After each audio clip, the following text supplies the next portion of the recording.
তানভীরের এ কদিনে এত নরম ব্যবহারে খুনি তানভীরের অস্তিত্ব প্রায় ভুলতে বসেছিল শুভা। কিন্তু আজকে তানভীরের সেই চিরচেনা ভয়ঙ্কর রূপ দেখে ভিতর অবধি আঁতকে উঠল শুভার। ভয়ে হিমশীতল হয়ে যায় শুভার শরীর। তানভীর শুভার হাত এতটা জোরে ধরেছে যে শুভার চোখ পানিতে চিকচিক করছে। তানভীর শুভাকে নিয়ে রুমে প্রবেশ করে আর এক ঝটকায় ফেলে দেয় শুভাকে। তাল সামলাতে না পেরে সজোরে ফ্লোরে পড়ে যায় শুভা। বুকের ক্ষতটায় যেন একটু ব্যথা পেল। তানভীর দরজা লক করে শুভার হাত টেনে তুলে তাকে দাঁড় করিয়ে ওয়াশরুমে ঢুকে পড়ে। তারপর বড় মিররের সামনে দাঁড়ায় আর শুভাকে নিজের দিকে ঘুরিয়ে নিয়ে নিজের শরীরে আয়ত্তে নিয়ে আসে শুভার ছোট্ট দেহটাকে। আর তানভীর নিজের শরীরের ভার অর্ধেকটা ছেড়ে দেয় শুভার ওপর আর শুভাকে আষ্টে পৃষ্ঠে জড়িয়ে ধরে। নড়াচড়া করার মতো স্পেস দেওয়া হয় না শুভাকে। তানভীরের শরীরে ওজনের ভার নিতে না পেরে শুভা হাঁসফাঁস করতে থাকে। নিঃশ্বাস নিতেও যেন সমস্যা হয়। কিন্তু তানভীর তো তানভীরই, তাকে নাড়ানোর শক্তি শুভার নেই। তানভীর এবার শুভার গাল চেপে ধরে শক্ত করে আর এক হাত দিয়ে শুভার গাল ঘষতে থাকে। অনেকটা ক্রোধেই শুভার গাল ঘষতে থাকে তানভীর। খুব জোরে কেঁদে ওঠে শুভা। কিন্তু রুমটা সাউন্ড প্রুফ হওয়ায় বাইরের কোথাও ভেতরে প্রবেশ করে না আর ভেতরের কথা বাইরে প্রবেশ করে না। ফলে শুভা যদি কাঁদতে কাঁদতে মরেও যায় তার কান্নার আওয়াজ কখনোই বাইরে যাবে না। শুভা অনেকবার চেষ্টা করে তানভীরকে বাধা দেওয়ার জন্য, কিন্তু এতে কোনো লাভই হয় না। শুভা কান্না আরও দ্বিগুণ মাত্রায় বেড়ে যায় যখন তার নরম পাতলা চামড়া ভেদ করে রক্ত বের হয়। শরীরের স্কিনের তুলনায় মুখের অনেকটাই সেনসিটিভ হয়, যার ফলে হালকা কিছু ঘষলেও দাগ পড়ে। সেখানে এত জোরে জোরে ঘষার ফলে রক্ত বের হওয়াটা স্বাভাবিক। তানভীর এবার সুবাকে উল্টো দিকে ঘুরিয়ে পানি ছেড়ে দিয়ে ঘাড় শক্ত করে ধরে মুখ পানিতে ধরে। কিছুক্ষণ এভাবে থাকার পর তানভীর সুবাকে উঠিয়ে মুখ মুছতে থাকে। তাতেও খুব ব্যথা পায় সুবা। ধৈর্যের সমস্ত সীমা অতিক্রম হয়ে যায় সুবার। সে তানভীরকে ধাক্কা দিয়ে খুব জোরে একটা থাপ্পড় বসিয়ে দেয় তানভীরের গালে। কিছু সময়ের জন্য তানভীর নিশ্চুপ হয়ে যায়। কোনো অনুভূতিই বোঝা গেল না তানভীরের। সে কি রেগে গেলও বা কতটা। হিংস্র বাঘের মতো তানভীর তাকায় সুবার দিকে। তারপর হঠাৎ সুবার হাত ধরে এক ঝটকাতে নিজের কাছে নিয়ে এসে কোলে তুলে নেয় সুবাকে। সুবা হাত পা ছড়িয়ে প্রচুর লাফালাফি করতে থাকে, কিন্তু কোনো লাভই হয় না। তানভীর সুবাকে বিছানায় ছুঁড়ে ফেলে দেয়। সুবার দু হাত ঠেলে পিছনে যেতে যায়, কিন্তু তানভীর তানভীর সুবার একটা পা ধরে টান দেয় আর নিজের শরীরে আয়ত্তে নিয়ে আসে সুবাকে। তারপর সমস্ত ভার ছেড়ে দেয় সুবার শরীরের ওপর। তারপর দুটো হাত দিয়ে সুবার হাত খুব শক্ত করে চেপে ধরে। তারপর সুবার ঠোঁট নিজের আয়ত্তে নিয়ে নেয় তানভীর। সুবা ইচ্ছে করে তানভীরের ঠোঁটে কামড় দেওয়ারও চেষ্টা করে, কিন্তু অসফল হয়। তানভীর নিজের ক্রোধের আক্রোশ সম্পূর্ণ সুবার ঠোঁট দিয়ে মিটিয়ে ছাড়ে। এদিকে হাজার চেষ্টা করেও সুবা কোনোভাবেই ছাড়াতে পারে না তানভীরকে। এভাবে ঠিক কতক্ষণ তানভীর সুবাকে কিস করতে থাকে ঠিক জানা নেই সুভার। মিনিমাম 1 ঘন্টা কি তারও বেশি বলা চলে। তানভীরের সারা জীবনে জমিয়ে রাখা শখ বোধ হয় আজকে একেবারে বের করে দিয়েছে সুভার উপরে। হাত পা ছেড়ে দেয় সুভা। অবচেতন হয়ে পড়ে থাকে সে। তানভীরের সাথে যুদ্ধ করার শক্তি তার শেষ। কিছুক্ষণ পর তানভীরও থামে। সুভার বুকে মুখ গুজে চুপচাপ শুয়ে থাকে। এদিকে চোখ দিয়ে পানি গড়িয়ে পড়ে সুভার। তানভীরের গালেও কিছুটা পানি যায়। মুখ তুলে তাকায় তানভীর। সুভার চোখ বন্ধ, কিন্তু পানি গড়িয়ে পড়ছে। পরক্ষণেই চোখ যায় সুভার ঠোঁটে। মৌমাছি কামড় দিলে যেমনটা ফুলে যায় ঠিক তেমনটাই ফুলে গেছে সুভার ঠোঁট। কিন্তু তারপরও তার পরীকে অসম্ভব সুন্দর লাগছিল। তানভীর মুচকি হেসে বলে ওঠে সুভাকে, এই হালকা পাতলা আদরে নিতে বললে হবে? এখনো তো কিছুই করিনি। ঘৃণায় মুখ অন্যদিকে ফিরিয়ে নেয় সুভা। তানভীর বলে ওঠে, আমার দিকে তাকাও পড়ি। সুভা তানভীরের কথা শোনে না। তাতে তানভীরের রাগ আরো বেড়ে যায়। তানভীর রেগে ধমকে ওঠে সুভাকে, তাকাইতে বলছি না। তানভীরের ধমকের সাথে সাথে সুভা তার দিকে তাকায়। সুভা তাকানোতে তানভীর বলে ওঠে, ঘৃণায় হোক আর ভালোবাসায় হোক তোমার দৃষ্টিতে যেন শুধু আমিই থাকি। কথাটা বলেই তানভীর সরে যায় সুভার ওপর থেকে। তারপর ফার্স্ট এড বক্স নিয়ে আসে। সুভা তখনও বিছানাতে ছিল। তানভীর সুভার বাহু ধরে খুব আলতো করে ওঠায় তাকে। তারপর সুভার গালে মেডিসিন লাগাতে থাকে। এদিকে সুভা ব্যথায় চোখ বন্ধ করে ফেলে। সে এখনো বুঝলো না যে তানভীর হঠাৎ করে এতটাই রেগে গেল কেন, আর এখানে তার দোষটা কোথায়। এদিকে তানভীর মেডিসিন লাগিয়ে দিয়ে নিজের হাতের আঙুল দিয়ে সুভার ঠোঁটে স্লাইড করতে থাকে আর বলতে থাকে, রাতে আর একটু আদর করে দিলে ঠোঁট একদম ঠিক হয়ে যাবে সুভা। কথাটা বলেই তানভীর চুপচাপ উঠে দরজার লক খুলে আবার চলে যায়। আর চলে যাওয়ার আগে সুভার দিকে একবার পেছন ফিরে তাকায় আর সুভার উদ্দেশ্যে বলে ওঠে, আমাকে অধৈর্য করে তুলো না রাতপুরি।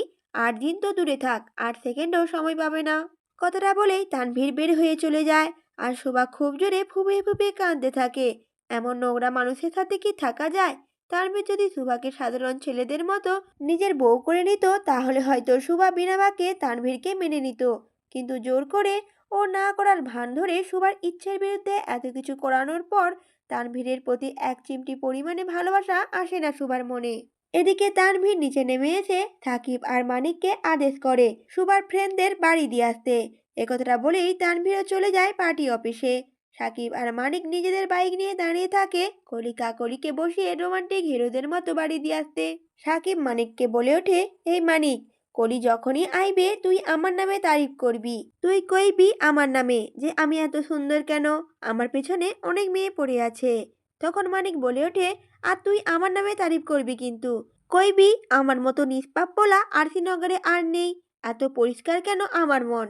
কথাগুলো একে অপরকে বলে আর সাকিব আর মানিক দুজনেই সুন্দর মতো ডায়লগগুলো মুখস্থ করে রাখে যাতে এ যাত্রা মেয়ে পটিয়েই ছাড়ে।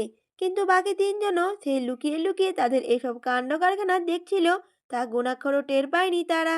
আর তাদের তিনজনের মধ্যে মাহির বলে ওঠে, আমরা নারীহীন জীবন কাটামু আর ওরা গার্লফ্রেন্ডে চুমা খাইবো, এইটা কি মানা যায়? তখন রফিকও বলে ওঠে, একদম একদম। মাহির তখন বলে ওঠে, ঝেমরি দুটা আইলেই অ্যাটাক করবি। এদিকে কলি আর কাকলি তানভীরের মায়ের থেকে সুন্দর মতো বিদায় নিয়ে আসে। তারা অনেকক্ষণ শোভার জন্য দাঁড়িয়েছিল নিচে, কিন্তু শোভা নিচে না আসাতে তারা আর বেশি দেরি করেনি। তানভীর চলে যাওয়ার 20 মিনিট পরেই তারা বের হয়ে আসে। আর তাদের বের হতে দেখেই সাকিব আর মানিক দুজন দুজনের মুখের দিকে তাকিয়ে বিশ্ব জয়কারী হাসি দেয়। যখনই কলি কাকলি কাছাকাছি এসে দাঁড়ায় তখনই বাকি তিনজন এসে হাজির হয়। আর মাহির বলে ওঠে, কিরে সাকিব আর কালামানিক, আজকে কাউকে কি উড়ালি তোরা? কথাটা শুনেই কলি আর কাকলি ফিক করে হেসে দেয় আর সাথে সাথে তারা মুখটা বন্ধ করে ফেলে। সাকিব আর মানিক দুজন আরেকজনের দিকে তাকায় কিন্তু কোনো রিয়াকশনই দেয় না। সাকিব ফট করে বলে ওঠে, কলি তুমি কিন্তু আমার। মানিক বলে ওঠে, আর কাকলি তুমি আমার। সাকিব আর মানিকের কথা শুনে কলি কাকলি ভ্রু কুচকে তাকায় তাদের দিকে। সাকিব তখন আবার বলে ওঠে, মানে তুমি আমার বাইকে আসো আর কাকলি তুমি ওর বাইকে যাও। মানিকের গাড়িকে উদ্দেশ্য করে বলে ওঠে। কলি আর কাকলি কোনো কথা না বাড়িয়ে চুপচাপ উঠে বসে। সাকিব আর মানিকও বাকি তিনজনকে দেখে প্রচুর ভাব নিয়ে হাসি দিয়ে বাইক স্টার্ট দেয়। রফিক তখন বলে ওঠে, দেখছস মাহি দেখছস, ওরা আমাকেও আগে মাইয়া পাইয়া গেল। মাহির তখন বলে ওঠে, ফাইটা যায় রে, বুকটা একদম ফাইটা যায়। বন্ধু যখন মেয়ে লইয়া আমাকে চোখের সামনে দিয়া বাইক লইয়া ভাইগা যায়, ফাইটা যায় রে, বুকটা ফাইটা যায়। এদিকে মাহিদের এমন অদ্ভুত গান শুনে মফিজ আর রফিক নিজেদের পায়ে স্যান্ডেল খুলে তার পিছনে দৌড় লাগায়। এত গরমে এরকম গান শুনলে কারই বা ভালো লাগে, রেগে যায় দুজনেই। এদিকে প্রায় 20 মিনিট সময় লাগে কলি আর কাকলিকে তাদের বাড়ির সামনে রাস্তায় নামিয়ে দিতে। কিন্তু শুধু তো নামিয়ে দিলে হবে না, মেয়ে তো আর এমনি এমনি পড়বে না। সাকিব তখন বলে ওঠে, তোমরা একটু দাঁড়াও, আমরা এক্ষুনি আসতেছি। কথাটা বলেই জোড়া বলদ রাস্তার ধারেই দোকান থেকে দুটো আইসক্রিম কিনে নিয়ে আসে আর কলি আর কাকলি সামনে ধরে। কলি আর কাকলি না না করে, যে বলে ভাইয়া আর লাগবে না। কিন্তু কে শুনে কার কথা? সাকিব কলির হাতে আর কাকলির হাতে আইসক্রিম তুলে দেয় মানিক। আইসক্রিম দিতে দিতে সাকিব বলে ওঠে, আরে নাও নাও, কত গরম। মানিক তখন বলে ওঠে, তোমরা এত সুন্দর, গরমে ঘামলে কেমন লাগে, নাও আইসক্রিমটা খাও। দুজনেই জোর করে তাদের দুজনের হাতে আইসক্রিম তুলে দেয়। প্রথমে না করলেও পরে তারা নিয়ে নেয়। সাকিব বলে ওঠে, আবার কবে বের হবা? কলি তখন বলে ওঠে, আর তো বের হওয়া হবে না ভাইয়া। কলির কথা শুনে সাকিবের একটু মনটা খারাপ হয়, ওরা বের না হলে প্রেমটা হবে কিভাবে? মনটা খারাপ করেই সাকিব বলে ওঠে, কেন বের হব না কেন? কেউ কিছু বলেছে? আমারে কও খালি, এখনই উড়াইয়া দিতেছি। প্রতি উত্তরে কলি বলে ওঠে, না ভাইয়া, কেউ কিছুই বলেনি, আসলে আমাদের বিয়ে তো সামনে, তাই। কথাটা শোনা মাত্রই সাকিব আর মানিক যেন এক মুহূর্তে বিশাল বড় ছ্যাঁকা খেয়ে গেল। সাকিব বলে উঠল, দুজনেরই একসাথে? কলি বলে ওঠে, জি ভাইয়া। কথাটা শুনেই সাকিব আর মানিক দুজন দুজনের দিকে তাকায়। তারপর নিজেদের আইসক্রিম নিতে দিতে সাকিব বলে ওঠে, আইসক্রিম ফেরত দে ঝেমরি। মানিকও বলে ওঠে, তুইও আইসক্রিম দে, ফেরত দে। আইসক্রিম দুটো নিয়ে যে যার মতো বাইক স্টার্ট দিয়ে চলে যায় সেখান থেকে। আর কলি আর কাকলি বোকার মতো রোদে দাঁড়িয়ে থাকে তাদের দিকে তাকিয়ে। হঠাৎ কি থেকে কি হয়ে গেল, আইসক্রিম দিয়ে আবার নিয়ে গেল কেন, এটাই তারা বুঝে উঠতে পারল না। এদিকে সারা রাস্তা মুড প্রচণ্ড খারাপ করে দুজন ফিরে এলো, এসেই পার্টি অফিসে চলে যায়। সবাই তখন সবেমাত্র আসছিল অফিসে। তাদের দেখা মাত্রই তারা দুজন দাঁড়িয়ে পড়ে। মাহি তখন বলে ওঠে, কি রে ভাইয়া, ভাইয়া থেকে ছাইয়া হলি? সাকিব তখন বলে ওঠে, যা সর বেটা, রাস্তা ছাড়।